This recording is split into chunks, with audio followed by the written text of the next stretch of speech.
Assalomu alaykum. Ushbu loyiha Milliy bank hamkorligida Qashqadaryo viloyati G'uzor tumani Dashtabod mahallasida 4 79 96 103 129 132 133 143 145 149 150 165 208 va 210 konturlarda amalga oshirilmoqda. Jami 13 ta kontur. Bu yerda pomidor ekilgan. Maydon hajmi 130 gektar. Bu yerda ekilgan pomidor zamonaviy usullar bilan parvarishlanmoqda.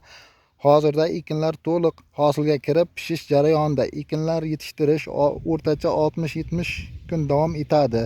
Yetishtirish davomida ekinlar sug'oriladi va tabiiy mineral o'g'itlar bilan oziqlantiriladi. Ushbu loyiha 130 ta dehqon xo'jaligiga biriktirilgan. Har bir dehqon xo'jaligiga o'rtacha 1 gektardan yer maydoni to'g'ri kelmoqda.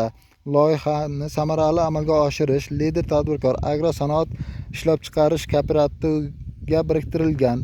Ushbu loyiha har bir gektardan 50 tonna, jami 6500 tonna hosil olish rejalashtirilgan. Ekin maydoni kengaytirish va shu orqali dehqon xo'jaliklari daromadlarini oshirish niyatidamiz.